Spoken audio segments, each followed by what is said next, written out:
Okay, so picking back up on that last example, I did go back and check it, and it should be 121 over 4, which is this value. So I found that mistake there. So anyway, just make a note of that. And let's look over another example, and then we'll work through one more together. So number 4, it's a fourth degree polynomial. So you can take the derivative of it first. So that's what you do first, and we've done that. Then you set your derivative equal to 0 here. Well, this one's factor by grouping. If it's been a little while since you've done factor by grouping, basically what you do is, you can see here, I've done this in orange, is I group these two together and I say, well, what do both of those terms have in common? They have a 6 and they both have x squared. So pull out a 6 and an x squared out of each of these terms, and we're left with 2x minus 5. And then over here on the right, I group together these next two terms and I say, well, what do those two terms have in common? And they have a negative 6. So if you pull out a negative 6, put what's left in parentheses, and what you're hoping to happen is, you can see that I have highlighted, is that when these match, that's what you want to happen, because it becomes one of the factors, and what's left on the outside, which is the 6x squared minus 6, that becomes the other factor. And if it's been a while since you've done factor by grouping, that's the only thing that's different about this problem, as in why I'm showing this example. Then we do the same thing, set those both equal to 0, and then you have x squared minus 1 right here, which is difference of squares, x plus 1, x minus 1. So for that one, you're going to get a critical number of x equals negative 1 and a critical number of x equals positive 1. And then you have this one set equal to 0. And you get, this time we have 3 possible critical numbers. That doesn't change our process. We still come over here and use our critical numbers, negative 1, 1, and 5 over 2. We put them in order according to the number line. And then our next thing to do is to choose our test intervals. Pick anything to the left of negative 1. I chose negative 2. Choose anything in the middle of a negative and a positive. The easiest is 0. Pick something between 1 and 5 over 2. And this time we're going to have another one because we had 3 critical numbers. Pick something that's bigger than 5 halves, which is about 2.5. So we have options on our test intervals. You just got to make sure it falls within the interval. Our next step using first derivative test is to evaluate the first derivative at the test interval. So the first one I tried is negative 2. And I got a negative value for that, so I put negative here. The next one I'm going to test is 0. First derivative at 0, and I got a positive value, so I put positive there. First derivative at 2, I got a negative value, so I put negative here. First derivative at 3, I got a positive value, so I've tested all my intervals and I've put all my sign values in there. And then we're going to name, this one goes from decreasing to increasing, or from negative to positive, so that's going to give us a min. This one goes from positive to negative, which is a max. And from negative to positive, or if you want to say from decreasing to increasing, we have those values there. So we want to evaluate those to find the y values of them. So I'll move from there to say, oh, let me go to my, back up, make sure that's a, let me go to my original function and plug in that negative 1. Plug it into the original function, which is up here, x, our original function. Everywhere that there's an x, plug in negative 1, and we get negative 43. Okay, I'm going to do my next one here, 1. Test your original function at 1 to find the y value of negative 3. And then I'm going to test 5 over 2. F, original function, when x is 5 over 2, the y value is negative 2.56. Determine which one of those is the largest. We have our max and mins up here. So we'll say we have a max at the max occurs right here. That's a max. and that occurs at the x value of 1, and when we plugged in 1 for x, we got -3. Okay, the next one we'll name is we have one minimum. We have a minimum right here at -1, so we'll say, well, there's a minimum value when x is -1, we plugged it in and we got a y value of -43. And then we have another one, a min at 5/2, so the min value when f of -5/2, -2.56. And of course you could write those as ordered pairs, which this ordered pair would be 1, -3. This ordered pair would be -1, -43. And this ordered pair would be 5/2, -21.56. Okay. This next example will probably work one together, so let me go back over to a clean sheet here. And there's a couple ways to work this one. So the first time I did it, I took the function x to the 1/3 times x minus 8. And I did product rule out of it because you can do it here and you can say first times derivative of the second plus second times derivative of first, and then algebraically simplify. And you have to rationalize the denominators and do some things. Not that it's a whole lot harder, but we can also take and algebraically simplify this by multiplying it out first and rewrite f of x to be, when you multiply like bases, add the exponents, so x to the 4/3 minus 8x to the 1/3, and then take the derivative of that. So let's take the derivative, which this is going to be 4/3 x to the -1, so to the 1/3, minus 1/3 times 8 will be 8/3 x to the -2/3. So there's our derivative. If we wanted to rewrite that, it could look like 4/3 x to the 1/3 minus 8/3 to the 2/3 if we wanted to write it with positive exponents. So that when you see that, just to simplify this first derivative, because we know to get critical numbers we have to set it equal to 0, I can get a common denominator between these two. So 3 and 3x to the 2/3, and rewrite this as one fraction. So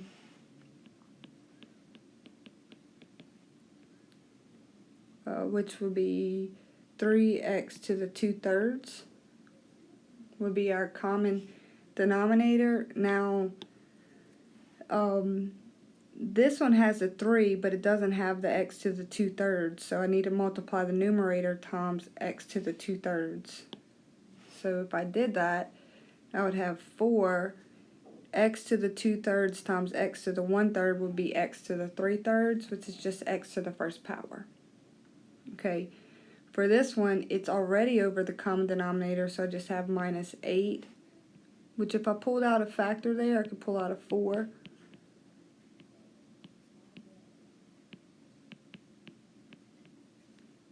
That's x to the 2/3. It doesn't look like very much like a fraction exponent, but it's 2/3.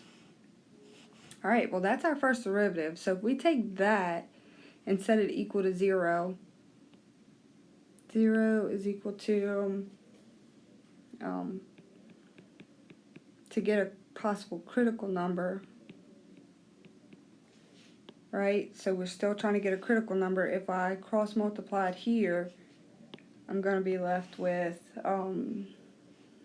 0 is equal to, because that's 0 over 1, to 4 times x minus 2, which that's just going to be 0 is equal to 4, that's nothing, 0 is equal to x minus 2, that goes away, x is equal to 2 is a possible critical number. But remember, we also have a possible critical number when there's two cases, when f prime of 0, f prime of x, the first derivative is equal to 0, or the first derivative is undefined, and our first derivative is undefined if x is 0, because if x was 0, then our denominator would be 0 and our function would be undefined. So we also have the case where we know it's undefined at x equals 0, so it's also a critical number. It's just that doesn't happen very often, so we might not think about it too much. Now if we set up our intervals, we have a 0 and a positive 2. Okay, so we take our first derivative. Oh, let's pick some test intervals. Well, let's just pick -1. Let's just pick +1 and 3. You have options there, but you're going to plug those values into the first derivative. First derivative of -1, +1, and +3. These are our test intervals, so go to your first derivative and you will plug those in. So we'll come back in and plug -1 into the first derivative, so you'll plug it into here and solve, and you'll be able to put that in your calculator. When you plug it in the first derivative, get -4, which all we care about is the fact that it's negative. If I take my first derivative, I plug in 1 into here and evaluate into my first derivative, I'm going to get, I got -4/3 when I did that, and then my last test interval is I'm going to plug in 3 into the first derivative, evaluate, and I got 2.77, which is positive. And my last one was negative, so I got a -1, a -1, and a +1. So I got a negative, and a positive. Now, remember we said if it goes from, this one's going from decreasing to decreasing again. So we didn't go from changing from negative to positive or from positive or negative. So there's not a max or a min there. So that means there's not a max or a min at 0, but it did go from decreasing here to increasing, which means there's a min at the critical number 2. Okay, so this is a little bit different. Remember we said our first derivative test, if it goes from negative to positive or positive to negative, it tells us that we have either a max or a min. In this case, the interval went from negative to negative again, so we don't have a max or a min there. But on this over here at 2, it did. It went from a decreasing to an increasing, or from a negative to a positive, however you want to look at that. So we know we have something going on at 2, but we need to go find the y value for it. So remember when we do these, we go back to the original function and we plug in 2 to the original f of x. And you can go back to the original, or you can go back to the form that we distributed out. That's fine. Just make sure you go back to the original function and plug in the x value of 2. And when you plug that in, I got -7.6. So we would say there's a min of -7.6 at x equals 2. That's one of the other ways that we listed it. Or you can say there's a min at the ordered pair 2, -7.6. So this particular example, I really wanted to show you if you didn't have a change in signs there, like how do you make that read?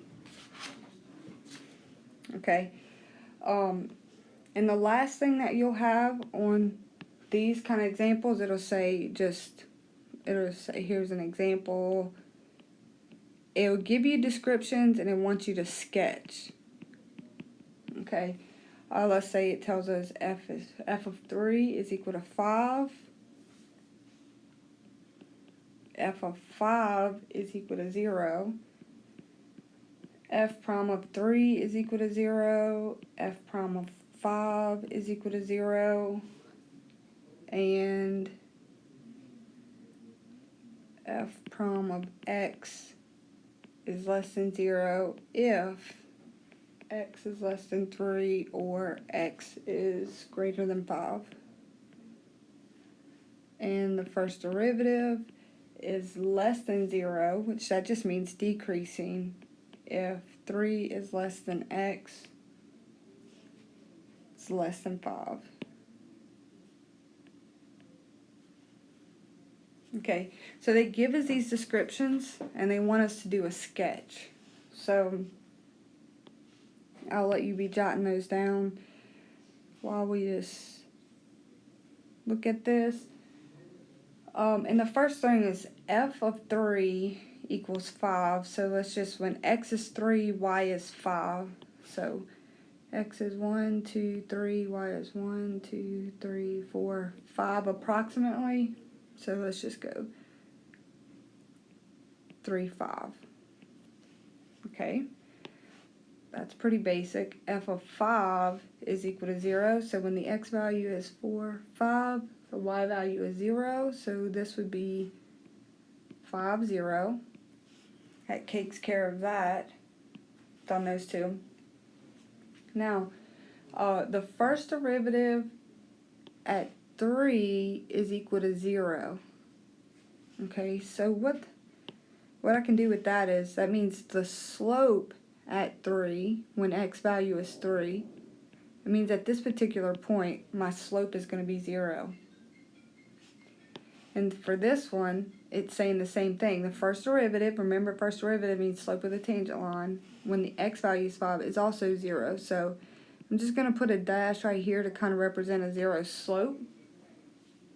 And then I'm going to come over here and look a little bit further and say, well, the first derivative is greater than 0, also meaning increasing, if x is less than 3 or greater than 5. So that means increasing. Less than 3 or greater than 5. So less than 3,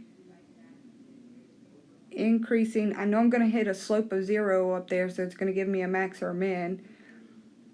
That's less than 3. And any value, that was less than 3. Any value greater than 5, I'm going to have some kind of increasing function. Okay, because both of those are increasing. If I get on them left to right, I'm going up. Left to right, I'm going up. And that's from less than 3 or greater than 5.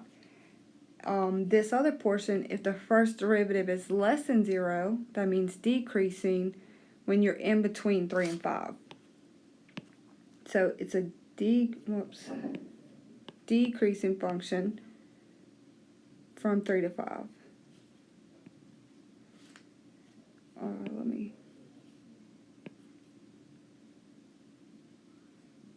So that's what a sample sketch of the function could possibly look like.